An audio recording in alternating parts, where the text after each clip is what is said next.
Yo, what's up, guys? It's your boy Mikey Will here. Welcome to Surrons and some single track with the upgraded 7.2 volt controller and the upgraded battery. Yo, feel me? If you guys haven't already, make sure you hit that subscribe button. Yeah, if you guys subscribe, helps more than you guys really know. For real, you guys really have no idea. But yeah, I actually hit up my homie Anthony. You should check out his page. It's actually tagged below. He lives down in South Jersey, and he's got some gnarly sand that we could ride. I would have thought it'd be dope if I could bring out the Surron, show with these petrol heads what this thing could do. I didn't realize sand makes the battery work, man. Like, cause you really gotta you're basically spinning tires the whole time. Like, I gotta work on my off-road setup next time I come back out here. But all in all, this thing definitely does the job. Definitely you need a little bit of experience in the sand to ride one of these, like, let alone any dirt bike in the sand. It is like, in the single track, looks like it's nice, easy, like compact single track. Oh yeah, you'll kick up a lot of sand if you just like lay on it. So I'm really just sitting in that 30% comfort zone. And I don't know if you guys know anything about electric bikes, a lot of instant torque, but that's whatever. But in single track, I didn't have a problem keeping up. When they started to get in wide open spaces, it wasn't necessarily the speed I was more concerned about. It was like when I was going like anything over 40 or like 45 miles an hour, it would get like squirrely, and that's due to the narrowness of the tires and stuff like that. Because if I had that big KTM tire in the back, like, Anthony was eating me up in the turns. Well, not really the turns, but when he got to like open it up a little bit, it was very hard to keep up. Because if my back wheel left the ground, I was just like spinning tires again. So it was hard to like keep traction with electric stuff. That's duly noted for anyone else that's out there getting one of these. You guys should know. Just probably upgrade suspension, upgrade the tires. Stock, it'd probably do all right, but you also have to realize at stock, these guys would toast you. A 250 would toast you. A 450 would definitely toast you in the wide open spaces, but at the same time, there's not a lot of wide open spaces. There's a lot of just kind of cruising and stuff like that, especially when the sand comes in. When it's some thick, deep, like 3-4 inch sand, you have to keep that thing going. As soon as you start to slow down, you will get so squirrely. We actually ended up taking some of the air out of my tires to like make it a little easier, but other than that, everything was baller. But yeah, that kid everyone had 2 strokes except for Anthony. Anthony had that KTM 4-stroke. It was 250 XE, I want to say. I don't know. But there was a Husky 300 out there, I want to say, and there was a Beta.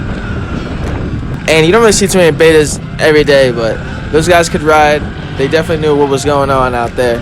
Definitely want to ride again with these guys. Fun time out here. Like, because you guys can see, it's only March, and we got like our first rides in. It was like 50-something degrees that day. And I know you guys hear that brake sound. That's actually like my poopy city brakes, you know what I'm saying? More upgrades coming soon to the Surron. I just want to drop this little video for you guys just to like show you that it's more than just upgrading things. You gotta enjoy your stuff too. Like, I've been working on this bike for maybe like 2 months now. I got it in November. I've been waiting for parts to put on it, and then let alone getting the parts to work and making a battery and all this other stuff. But it's finally here. The battery does solid on the sand, so I was getting about like 2.5 hours, 3 hours out there, but I was also pushing it really hard. So if you guys are going on a leisurely cruise, expect to see like 4 hours. And it's also colder. When this thing when it warms up a little bit more, the battery range will extend a little more. If you guys know anything about lithium-ion batteries, in the cold you lose a little bit of capacity. I don't really want to get into how that works, because it just sucks when I talk about it. But just know that if you do go on my page and look at that custom DIY battery, just know, like, in the wintertime, you're going to see around 2.5 to 3 hours ride time. Oh, your boy done Slam City. Yeah. But getting back to that, but in the summer, you probably see around, like, 4.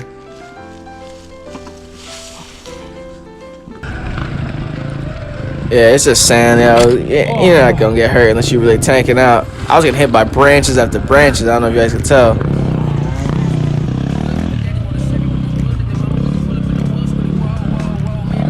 Oh yeah.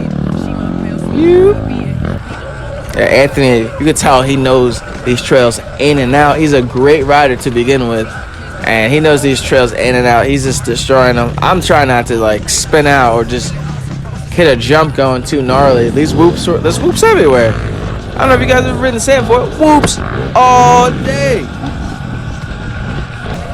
I'm like if you're riding an ATV or a quad, you don't stand a chance.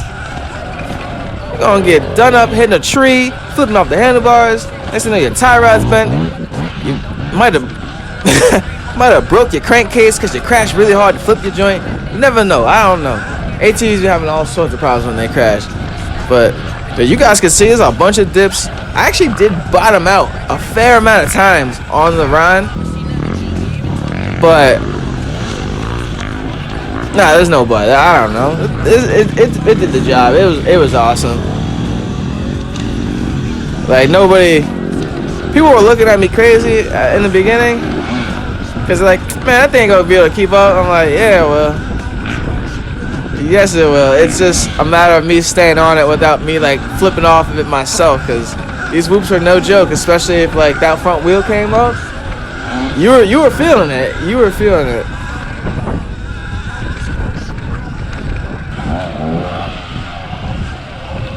Oh yeah, there's the beta in front of me. Some people ask me if I'm only just stick to like electric and stuff like that. I don't know. Like I think the next bike I'm gonna get might be a 2-stroke dirt bike, mainly because like the states are trying to outlaw them and stuff like that. I know in California they don't sell them no more. You can't buy them in California. And then it's whatever. So, but this one I'm letting Anthony try the Surron. This was his first time on it. He was doing some wheelies too, but it was low power, so he luckily wasn't gonna yeet himself to an early death. But you see him, he hitting that panic e-brake real quick. But I can see more people getting into electric stuff when the resources become more available and the batteries and stuff become a little bit cheaper, because $2,500 for a 72-volt battery, or even $1,500 for a stock Surron battery. I'm like, $1,500 is a clapped out ATV, clapped out CRF 125, something like you can get a lot of stuff for $1,500, let alone $2,500 for like an upgraded battery. You know what I'm saying? I mean, I'm just blessed that I got the ability to know how to make them. You know what I'm saying? And if you guys want the same ability, definitely check out my page, stuff like that. Oh, I done went down. But yeah, this wheelie stuff pretty easy, but definitely doing it on the sandy, loomy dirt was hard. Oh yeah, we got Jimmy FPV out there. This is the guy that helped me build all these batteries. He helped me with all like the little questions in between to fill in the blanks. But I put the batteries together. I put the nickel strips on. But half the time, Jimmy just puts on helps me put on the connectors, because half the time that's a 2-man job. I could not do this by myself. Yo, thank you guys for watching. Make sure you subscribe, like, and comment. I appreciate everything. We got more content coming soon. Peace.